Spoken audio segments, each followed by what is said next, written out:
Hello everyone, নতুন একটা ব্লগের সঙ্গে সবাইকে ওয়েলকাম জানাচ্ছি।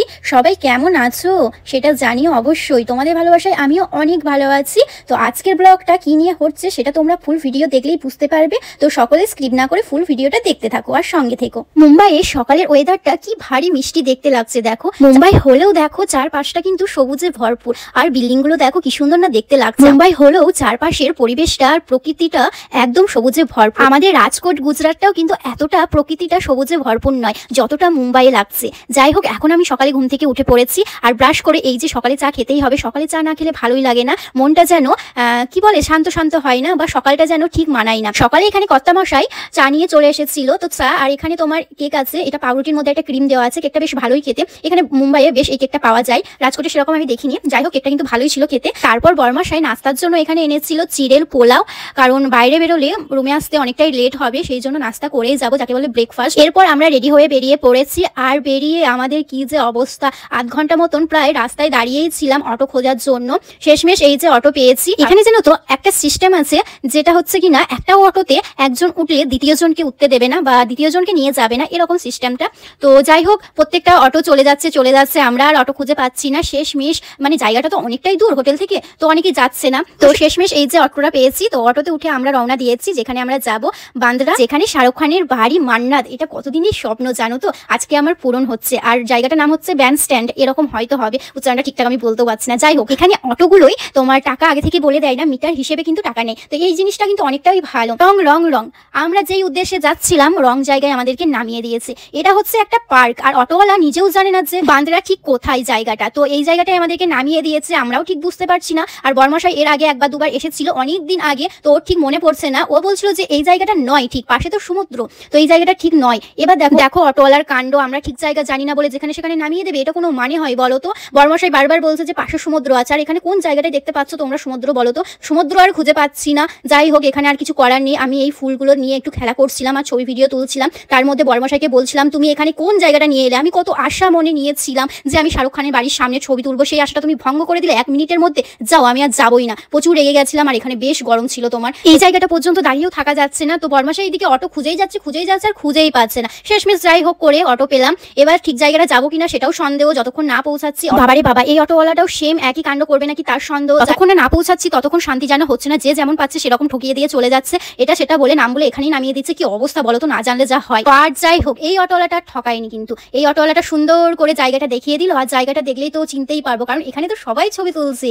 তো দেখো এখানে সবাই কত ভিড়, কত লোকের ভিড়, তার মাঝেও কিন্তু আমাকে ছবি তুলতেই হবে। আর যাই হোক, তুলতেই হবে। তো বর্মশাইকে আমি থ্রেট দিয়েই দিয়েছি যে ভালো করে যেন ছবি তুলে দেবে, আর যদি ছবি না তুলে দাও তাহলে কিন্তু আমি শাহরুখ খানের বাড়ির সামনেই বসে থাকবো আর এখানেই থেকে যাবো, এটাই আমি ভেবে রেখেছি। তো বর্মশাই যাই হোক অনেকটা ভয় পেয়ে আমাকে সুন্দর সুন্দর ছবিগুলো তুলে দিয়েছে। আর সুন্দর ছবি তুললে কি হবে ভাই, এই দেখো আশেপাশে কত মানুষ চলে আসছে। ভাই দাঁড়াও, তোমাদেরকেও ছবি তোলার সুযোগ দেবো, আমাকে একটা সুন্দর করে ছবি তুলতে দাও। যাই হোক, এখানে আশেপাশে মানুষ আসতেই থাকবে, যেতেই থাকবে, তার মাঝেও আমাকে ছবি তুলতেই হবে। কিছু করার নেই, কাকে আমি সাইড দিতে বলবো বলো? তার মাঝেও আমাকে বলছে বুনু আমাকে ছবি তুলে দাও। যাই হোক, আমি তো মায়ের বিয়ে, আমি তো সবাইকে ছবি তুলে দেবো, কিন্তু আমার ছবি তো শেষমেশ উঠবে না, সেটা তো আমি জানি। আরে এত কিছু মাঝে তো ভুলেই যাচ্ছি, আগে শাহরুখ খানের বাড়িটা দেখো। SRK এর বাড়ি কত সুন্দর দেখতে পাচ্ছ।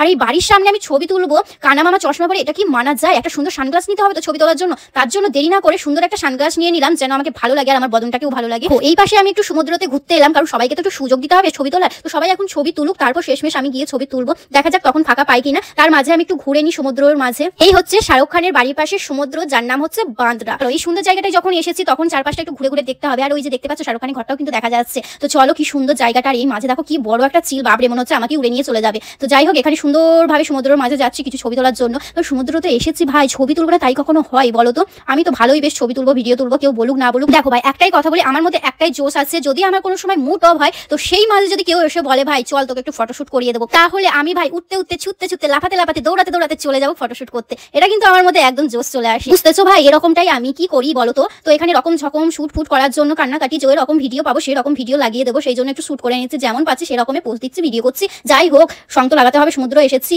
সমুদ্র মে কিনারা তু, এরকম একটা সং লাগাতে হবে। যাই হোক, এই ফাটা গলায় একটু সংটা লাগিয়ে দিচ্ছি এখন আপাতত। তো পরে ভিডিও করার পর ওই যে সুন্দর করে সং লাগাতে হবে, কারণ এই রানু মণ্ডলের গলাটা তো আর চলবে না। এর থেকে মনে হয় রানু মণ্ডলের ভয়েস অনেক সুন্দর। আমার মনে হচ্ছে কাকতারও চলে আসছে, এত ভয়েসটা শুনে মনে হচ্ছে সমুদ্র আমাকে ডুবে নিয়ে চলে যাবে। দেখো পিছন পিছন সমুদ্রটাও চলে আসছে আমার সঙ্গে। এই যে সময়ের সঙ্গে সবকিছু কিন্তু পার হয়ে যাবে, আমাদের বয়সটাই পার হয়ে যাবে, এনজয় মোমেন্টটা কিন্তু সেই চলেই যাবে। তাই যাই হয়ে যাক, দুঃখ কষ্ট যাই হয়ে যাক জীবনে, সবাই কিন্তু হ্যাপি ভাবে থাকবে। সবকিছু মোমেন্টস থেকে শুরু করে সবাই এনজয় করতে থাকবে, কারণ একটা বছর চলে গেলে সেই বছরটা আর ফিরে আসবে না। তাই দুঃখ কষ্ট মাঝে আমাদের সবাইকে এনজয় করতে হবে, ভালোভাবে থাকতে হবে, সবকিছু ভুলে আবার হাসি মুখে পথ চলতে হবে। তো সবাই নতুন বছরে নতুন করে জীবনযাপন শুরু করো, নতুন করে সবকিছু শুরু করো আর নতুন করে চলতে শিখে যাও। কারণ এই চলার পথটা আমাদের এই পাথরের মতনই হয়, এবড়ো খেবড়ো। আর এবড়ো খেবড়ো পাথরে আমরা কিন্তু বারবার পড়ে থাকি। আর এই মসৃণ ভাবে করতে গেলে আমাদের কিন্তু অতিক্রম ব্যর্থতা নিয়ে এগিয়ে যেতে হবে আর আরো সফলতা জয় করতে হবে। তো যাই হোক, বেশি জ্ঞান দিয়ে লাভ নেই, কারণ আজকাল সবার বুদ্ধি বেশি, তো আমার বুদ্ধিটা খেলবে না। হি মাঝে মাঝে তো সব কিছু বলি দেতি হু।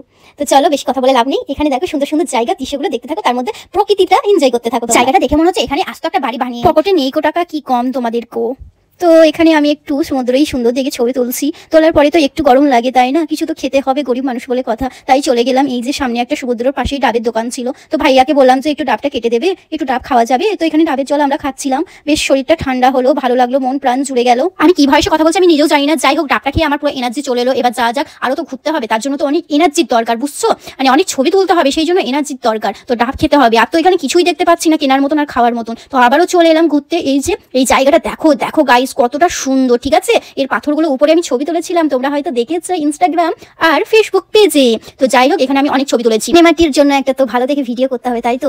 সমুদ্রের পাশে একটু চুলগুলো উড়বে, সুন্দরভাবে একটা ভিডিও বানাতে হবে, তাই তো? এই ভিডিওগুলো আমার আর দেওয়া হয়নি, পরে এডিট করে দিতে হবে, কারণ বদনটা তো খুব একটা সুন্দর নয়। তো এখানে সুন্দরভাবে বড়মাসে ভিডিও করে দিচ্ছিলাম, আমি ভিডিও করছিলাম। আর সুন্দর এখানে গাছপালা দেখতে পেলাম, এই গাছগুলো কালারিং কি সুন্দর, সবুজ সবুজ কালার ছিল, দেখতে ভালো লাগছিল। তারপরে আবারও চলে এলাম শাহরুখ খানের বাড়ির সামনে। ভাবছিলাম যে একটু ভিড়ভাড়টা কমবে। ও বাবা, ভিড়ভাড়টা কমবে কি, আরো বেড়ে গেছে। তো আমি সবাইকে বলছিলাম একটু সাইড দিন প্লিজ, আমাকে অনেক ছবি তুলতে হবে। তো তোমরা একটু সাইড দাও ভাই, একটু সাইড দাও। যতবার সাইড দিচ্ছে ততবার এসে আমি ছবি তুলতে গিয়ে এই যে সামনে এই মহিলাটা চলে আসছে ছবি তুলতে। তাহলে কি বলবো বলো তো, লোকজন দেখে আমাকে হাসছে। তো ভাই তোমরা একটু সাইড দাও না। এই তোমরা কি ভাবছো আমি ছবি না তুলতে পেয়ে এই যে গাড়ি নিয়ে হোটেলে চলে যাচ্ছি? না না, একেবারে হতে পারে না। আমি কিন্তু সবাইকে ঠুসে ঠেলিয়ে তারপর ছবি তুলে এই যে গাড়ি উঠে আমরা এবার যাবো, যেখানে ইচ্ছে সেখানে যাবো, জানি না কোথায় যাবো, কারণ আমার স্বপ্নটা তো পূরণ হয়েই গেছে। আরে দাঁড়াও, এত তো হাসলাম, এর মাঝে দুঃখের বিষয়টা তোমাদের শেয়ার করি। এই যে সামনে হসপিটালটা তোমরা দেখতে পাচ্ছ, এটা হচ্ছে সেলিব্রিটি থেকে সবাই শুরু করে এই হসপিটালে আছে। এই হসপিটালের নাম হচ্ছে লীলাবতী, ঠিক আছে? তো এই হসপিটালে সকলেই আসে। আর এই হসপিটালে একটা অ্যাক্টর ভর্তি আছে। কোন অ্যাক্টর বলো তো তোমরা? গেস করো তো, আশা করি বুঝেই গেছো। সৈফ আলী খান অ্যাটাক হয়েছিল, ওনার বাড়িতে চোর ছিল, তো ওনাকে অ্যাটাকও করেছিল, 4-5বার ছুরিও ঢুকিয়েছিল। তো হসপিটালে এই যে এই হসপিটালে ভর্তি আছে। আর প্রচুর নিউজওয়ালা এখানে আছে।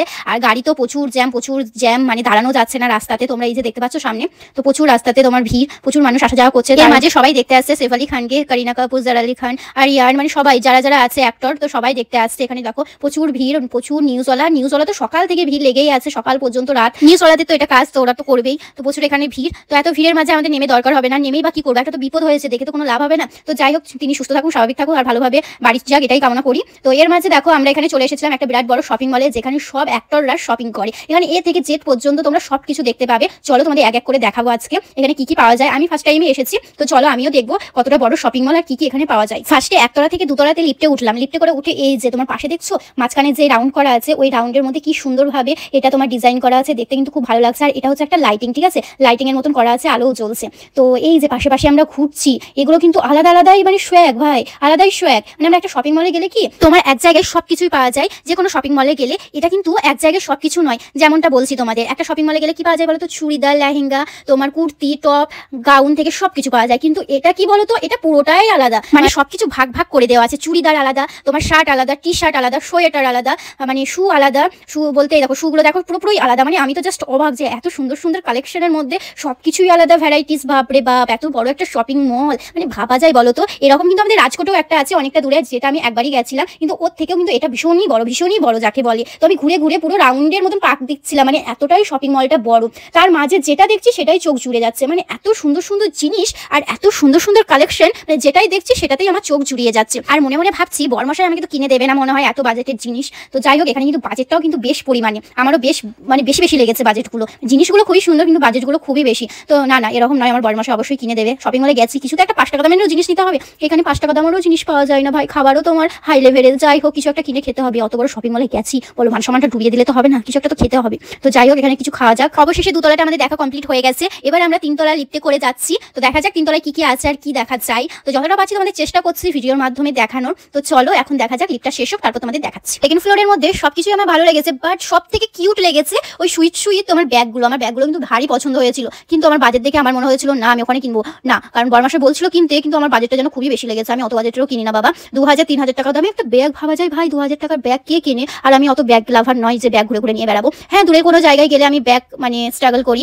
বাট এতটাও নয় যে আমার ব্যাগ খুবই প্রয়োজন। তো যেটা আমার দরকার আর কি সেটা আমি কিনবো। তো দেখা যাক দরকারটা আমার এখানে পাওয়া যায় কিনা। তো চলো দেখি। আমার কিন্তু বেশ দেখতে ভালো লাগছে, কেনার থেকে না দেখতে ভালো লাগছে, মনে হচ্ছে দেখে এখান থেকে চলে যায়। তো চলো কিছু তো একটা কিনতে হবে। এখানে বড় বড় সেলিব্রিটিরা আসে, অ্যাক্টররা আসে সবকিছু জিনিসপত্র কিনতে। আর এখানে তো হাই লেভেলের বাজেটগুলো হবেই, কারণ এখানে আসে সেলিব্রিটিরা। ভাবো তাহলে সবকিছু বাজেট একটু বেশি হবে। যেহেতু অনেক বাজেট আমি কমই বলেছি, 2000 টাকাই বলেছি, 2000 বেশি আছে, 10,000 20,000 এক একটা ড্রেসের দাম। ভাবছো মানে হয় ভাই, মানে এরকম নেওয়ার মানুষও আছে। আমরা গরিব মানুষ ভাই, আমাদের কাছে চলবে না। যাই হোক, এখানে খাবার দাবারে অনেক কিছু আছে। তার মাঝে আমি যেটা লাভার, তোমরা সেটা জানোই, চকলেটস লাভার। তো চকলেটস নিয়ে নিয়েছি অনেকগুলো, যেটা হচ্ছে কিটক্যাট আর ডেইরি মিল্ক। আমার সেরকম খেতে ইচ্ছে হচ্ছিল না ওখানে খাবার দাবার, কারণ তোমার লাঞ্চের টাইম চলে এসেছিল। আর লাঞ্চের মধ্যে ওখানে কিছুই ছিল না সেরকম, সব গুজরাটি খাবারের মধ্যে ছিল, মানে ফাস্টফুড এরকম। তো ফাস্টফুড খেতে আমার মোটেও ইচ্ছে করছিল না এই টাইমের মধ্যে, কারণ প্রায় 3টে বেজে গেছিল। এখন আমাকে ভাত খেতেই হবে যাই হোক করে পৌঁছে। তবে বর্মাশা এখানে বলছিল যে অনেকগুলো ফ্রুটস নিতে, আর তোমার এখানে একটু খাওয়া দাওয়া টুকটাক করে নেওয়া যায়। কিন্তু বলো তো এখানে খাওয়া দাওয়া কি পাওয়া যায়? সবকিছু ফাস্টফুড, যেগুলো আমরা বাঙালি খেতে পারবো না। এখানে ফাস্টফুডগুলো আলাদা রকমেই টেস্ট আর আলাদা রকমেই খেতে, তো আমার ভালো লাগেনি ওখানে। তো ওখানে আমি খাইনি, এবার বাড়ি গিয়ে বাইরে গিয়ে খেতে হবে যাই হোক। আর এখানে দেখো আসার সময় বিভিন্ন লিপস্টিক দেখছি, বাপরে আমার অলরেডি অনেকগুলো লিপস্টিক আছে, তো নেবো না। আর এখানে আসার সময় এই যে বাইরে বেরোনোর সময় এই জায়গাটা তোমরা দেখো, জাস্ট লাইক এ ওয়াও, মানে এত সুন্দর তোমরা দেখতে পাচ্ছ। এটা পুরো মনে হচ্ছে ঘর, মানে একটা হাউস মনে হচ্ছে দেখো। কিন্তু এগুলো ঘর নয়, কোনো হাউসও নয়, এগুলো পুরো বিক্রির জন্য এইভাবে সাজিয়ে রেখেছে। কেউ বলবে বলো তো? সব থেকে এই সোফাটা যে আমার কি সুন্দর লেগেছে। আমার যদি কাছে বাড়ি হতো, যতই টাকা হোক আমি সোফাটা নিতামই। মানে এত সুন্দর সোফাটা, মানে দেখে চোখ জুড়িয়ে যাচ্ছে রীতিমতন। আমি তো জাস্ট ফিদা হয়ে যাচ্ছি। ঘর সাজানো জিনিস বললেই কিন্তু আমার কিন্তু খুবই ভালো লাগে। আমি জানোই তো কতটা ঘর সাজাতে ভালোবাসি। তো ঘর সাজানো জিনিসগুলো দেখছি আর আমি তো অবাক হয়ে যাচ্ছি, এত সুন্দর সুন্দর জিনিস। বাট এগুলো নিয়ে যাওয়া আমার পক্ষে সম্ভব নয়, সত্যি বলছি। যদি নিয়ে যাওয়া সম্ভব হতো তাহলে আমি কিন্তু ঘর সাজানোর জিনিস অনেকগুলোই নিতাম, দেখতে ভালো লাগছিল। সবাই জানো ঘর সাজানোর জন্য কিন্তু আমি কামজুসি নয়, আমি ভালোভাবেই ঘর সাজাতে পারি। আর এই মলটার নাম হচ্ছে জিও ওয়ার্ল্ড ড্রাইভ, যেটা সামনে লেখাই আছে দেখো। এই বড় শপিং মলটাই তোমার বড় বড় সেলিব্রিটিরা আসে, মানে ভাবো এখান থেকে সবকিছু কেনাকাটি করে। তো ওখানে সবাই বলছিল ওরা রাত্রিতে আসে, রাত্রিতে কেনাকাটি করে 10টার পর থেকে, মানে ছুটি পাই এরকম হতে পারে। তো রাত্রি 10টার পর থেকেই আসে সবাই শপিং করতে। তো চলো শপিং মল আমাদের এখন ঘোরা হয়ে গেছে। শপিং মল থেকে আমরা ডিরেক্টলি চলে এসেছিলাম তোমার খাবার নিতে, কারণ প্রচুর খিদে পেয়েছে ভাই, প্রচুর খিদে পেয়েছে। এখন প্রায় 3:30-4টে বাজছে। তো সারাদিন ঘোরার পর তো খিদে পাবেই। সকালে নাস্তা খেয়েছিলাম তাই খিদেটা কম ছিল, কিন্তু 4টে বেজে গেছে প্রায়। তো খাওয়া দাওয়ার তো করতেই হবে, আর ভাত না ছাড়া তো আমার দুপুরে চলেই না। তো দুপুরে এখানে খাওয়ার জন্য তোমার অনেক কিছু নিয়েছিলাম। আমি সেটি নিয়েছিলাম মনে হয় তোমার ডিমের কারি নিয়েছিলাম, কারণ বাইরে গেলে মাংসটা আর মাছটা আমি খাই না। এটা নিয়েও একটা ঘটনা আছে, পরে তোমাদের ব্লগে শেয়ার করবো। কারণ কোনো একটা জায়গায় গেছিলাম, সেখানে আমি চিকেন অর্ডার করেছিলাম। আর কিসের চিকেন দিয়েছিল আমার ঠিক জানা নেই, কিন্তু ওটা মুরগির চিকেন ছিল না, এটা আমি বুঝতেই পেরেছিলাম। বাট ওখানে আমার প্রচুর শরীর খারাপ হয়ে গেছিল। তো মাছটাও আমি খাই না, মাছটাও কিন্তু ভালো হয় না। তো মাছ মাংসটা আমি খাই না। বাইরে কোথাও গেলে ডিমটা খাই, ডিমের অমলেট না হলে ডিমের কারি, বা তোমার যাই হোক ডিমের কোনো রেসিপি আমি খাই। তো এখানে ডিমের অমলেট নিয়েছিল না ডিমের কারি নিয়েছিল, ঠিক ডিমের কারি নিয়েছিল। তার সঙ্গে তোমার এই যে তোমার ভাজা একটা ছিল, কি তরকারি, পেঁয়াজ ছিল, পাঁপড় ছিল, তার সঙ্গে একটা ডাল ছিল, মিক্সড সবজি ছিল, অনেক কিছু ছিল। কিন্তু বাঙালি এই দোকানটা না খুবই সুন্দর সুন্দর মানে খাবার বানায়, আমার তো বেশ ভালো লাগে। মানে মুম্বাইয়ে গেলে কিন্তু আমরা মানে বেশিরভাগ এই দোকানটাই কিন্তু নিয়ে থাকি, কারণ ওটা বাঙালি দোকান। আর বাঙালি দোকানে সবকিছুই পাওয়া যাবে, সকলেই জানো বাঙালি দোকান হলে কিন্তু বাঙালির আইটেমই পাওয়া যায়। তো আমার বাঙালি আইটেমই বেশি খেতে ভালো লাগে, তাই এই দোকানে যখনই আসি মুম্বাইয়ে তখন। তো চলো এখন খাওয়া দাওয়া করে নেওয়া যাক, কারণ বড্ড খিদে পেয়েছে আর টাইম তোমার ওভার হয়ে গেছে। তো ঝটপট আমরা এখানে খাওয়া দাওয়া করে নিই, কারণ আমাদের রাতের ট্রেন আছে, রাতের ট্রেন ধরতে হবে, তোমার 10টার দিকে ট্রেন আছে। তো খাওয়া দাওয়ার পরে একটু ঘুমিয়ে নেবো, ঘুম থেকে উঠে আবার খাওয়া দাওয়া করে যেতে হবে, যেহেতু অলরেডি আমাদের 4টে বেজে গেছে খাওয়া দাওয়া করতে। আর ডিনার কখন করবো সেটাও আমরা জানি না, মানে যাওয়ার আগে করার চেষ্টা করবো। তো চলো বেশি বকবক না করে এখন খাওয়া দাওয়া করে তোমাদের সঙ্গে পরে কথা হচ্ছে। তো খাওয়া দাওয়ার পরে আমরা সন্ধ্যের দিকে ঘুমিয়েছিলাম কিছুক্ষণ, তারপর ডিনার করে এই যে ফাইনালি রেডি সেডি হয়ে নিয়েছি। এবার তোমার টাকা পেমেন্ট করতে হবে। মুম্বাইয়ে একদিন হোটেলে থাকা মানে প্রচুর টাকা, বুঝতে পারছো। আমরা 2 দিন থেকেছি, মানে অনেকটাই অ্যামাউন্ট হয়ে গেছে। তো যাই হোক এখন আমরা এই রুমটাই আমরা ছিলাম, আর তার সঙ্গে অ্যাটাচ বাথরুমও ছিল, তার সঙ্গে তোমার ফ্রিজ থেকে এসি থেকে সবটাই ছিল, মোটামুটি ভালোই ছিল। এখন আমরা টাটা বাবাই করে রুমটাকে চলে যাবো, আমাদের বাড়ির দিকে রওনা হবে। বেশ হাতে সময় ধরে আমরা 1 ঘন্টা আগে থেকে রুম থেকে বেরিয়েছি। অটো থেকে স্টেশন যেতে তোমার 30 মিনিট লাগে, তার উপর রাস্তাতে জ্যাম ট্রাফিক হলে তো 20 মিনিট বাকি সময়ই চলে যায়। সেই জন্য হাতে সময় নিয়ে রুম থেকে বেরিয়েছি, যেন তাড়াহুড়ো না করতে হয়। তো এই যে আমরা এখন চলে এসেছি মুম্বাই স্টেশনে। তো এখানে আমরা যাব ভেতরে।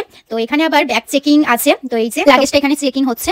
আর আমাদের ছোট একটা লাগেজ নেওয়া হয়েছিল, কারণ আমরা তো বেশি দিন থাকার জন্য আসিনি, ওই 2 দিন এসেছি। কারণ আগের দিনটা তোমার ট্রেন ক্যান্সেল হয়েছিল, ট্রেনের টিকিট পাওয়া যায়নি, তো সেই জন্য আমাদের একদিন ওখানে স্টে করতে হয়েছিল। তো যাই হোক এখানে আমরা এসে পৌঁছে গেছি স্টেশনে। তো চলো এখানে তো এসে যখন পৌঁছে গেছি, খাওয়া দাওয়া হয়ে গেছে, তার মাঝে ট্রেনে উঠে তো আমাকে কিছু খেতে হবে, সেই জন্য আমি একটা চিপস নিয়েছি। আর চিপস কুরকুরে এগুলো তো আমার খেতে ভালো লাগে। তো যাই হোক আমাকে অনেকেই বকে, তো আমার মন মানে না, কি করবো বলো, ভুগলেও আমাকে খেতে হবে। তো কিছু করার নেই, জানি কুরকুরে চিপস এগুলো বেশি ভালো নয় খাওয়া, তবুও আমার মন মানে না, খেতেই হবে। সেই জন্য নিজেকে দেরি না করে একটা নিয়েই নিয়েছি। বড়মাসাকে বললাম আমাকে চিপস কিনেই দিতে হবে, কিছু করার নেই, একটা বড় প্যাকেট নিয়ে নিয়েছি। তো ট্রেনে উঠে আমি চিপসটা খাবো এটা আমি ভেবে রেখেছি। আর বড়মাসাই তো সেরকম খেতে পছন্দ করে না, তো বড়মাসাই খাইনি। তো ফ্রেন্ডস, ব্লগটা এই পর্যন্তই। তোমাদের কেমন লাগলো জানিও, আর ভালো লাগলে একটা লাইক কমেন্ট করে দিও। নেক্সট ব্লগে খুব শীঘ্রই দেখা হচ্ছে। সবাই ভালো থাকবে, সুস্থ থাকবে। এখনকার মতো সবাইকে টাটা, বাই বাই।